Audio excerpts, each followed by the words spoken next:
কুমিল্লার চৌদ্দগ্রামে চাঞ্চল্যকর অটোরিকশা চালক মোহাম্মদ হৃদয় হত্যাকারীদের গ্রেপ্তার ও ফাঁসির দাবিতে মানববন্ধন করেছে এলাকাবাসী। শনিবার বিকেলে ঢাকা চট্টগ্রাম মহাসড়কের চিওড়া রাস্তার মাথায় মানববন্ধন শেষে বিক্ষোভ মিছিল ও কিছু সময়ের জন্য মহাসড়ক অবরোধ করে বিক্ষোভকারীরা। চিওড়া ইউনিয়ন সর্বস্তরের জনগণের ব্যানারে আয়োজিত মানববন্ধনে বক্তব্য রাখেন হৃদয়ের শাকতলা গ্রামের সমাজসেবক নেসার আহমেদ বিডিআর, ব্যবসায়ী ইউনুস লিপন, আব্দুল সালাম বেলাল, প্রবাসী মোহাম্মদ শাহিন ও ব্যবসায়ী আব্দুল লতিফ। স্বেচ্ছাসেবী মোহাম্মদ হোসেন নয়নের সঞ্চালনায় অন্যান্যদের মধ্যে উপস্থিত ছিলেন প্রবাসী নজরুল ইসলাম লিটন, জাকারিয়া সাইফুল, ব্যবসায়ী মোহাম্মদ শহীদ, সমাজসেবক জাফর আহমেদ, ব্যবসায়ী হোসনে এলাহি, মুফিজুর রহমান, আব্দুর রাজ্জাক, মোহাম্মদ নয়ন, ব্যবসায়ী আব্দুল হান্নান, রফিকুল ইসলাম, আলামিন হোসেন রাকিব সহ শাকতলা গ্রামবাসী ও চিওড়া ইউনিয়নের বিভিন্ন গ্রামের যুব সমাজ।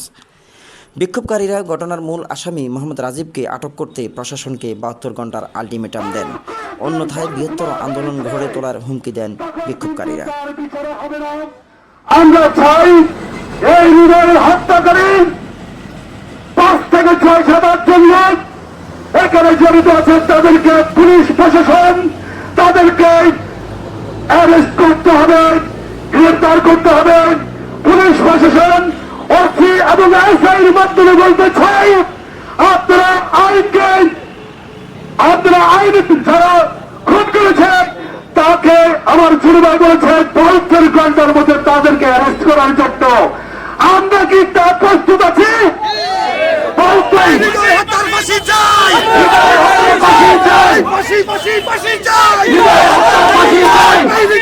ইচ্ছা করলে 24 ঘন্টার মধ্যে আসামিকে ধরতে পারে, এরকম বহু নদীর আমাদের পুলিশ প্রশাসন করেছে। কিন্তু দুঃখের 2006 সালে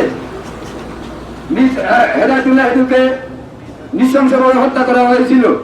ঠিক 20 বছর পরে হেদায়েতুল্লাহ হেদুর ছোট ছেলে মোহাম্মদ হৃদয়কে গত 10 তারিখ 9টায় দুর্গা বাজারে একদল সন্ত্রাসী নৃশংসভাবে হত্যা করা হয়েছে। আমার বাঁচিতে হয়, আমি এলাকাবাসীর কাছে এবং আমার গ্রামবাসীর কাছে শুধু এতটুকু দাবি করবো, এই হৃদয় হত্যার বিচারের জন্য আপনারা যা যা করার প্রশাসন হতে সাংবাদিক বাইরে সহ যা যা করার তা যা করবেন। আমি সাংবাদিকদেরকে কথা বলবো, আপনারা দয়া করে সঠিক তথ্যটা উৎপাদন করবেন, যারা মিথ্যা বিভ্রান্ত না করে, যা দিকে বিভ্রান্ত করবে না। আপনাদের হাতে ধরি পায়ে ধরি শুধু এই কথা বলবো, আপনাদের ছেলে সন্তান আছে, আপনাদের ভাই বাজার আছে, আপনারা সত্যকে সত্য উদ্ঘাটন করবেন। খুনি কোনো দলের হয় না, সন্ত্রাসী কোনো দলের হয় না, হৃদয় হত্যা হয়েছে এটাই সত্য। আমি আবারও আহ্বান করবো ছাত্রবাসী এবং এলাকাবাসীর কাছে, আপনারা সবাই যৌথভাবে একাত্মবাদ প্রকাশ করলে ইনশাআল্লাহ হৃদয়ের সুষ্ঠু বিচার হবে। আমি এ বলে আশা করি, এ বলে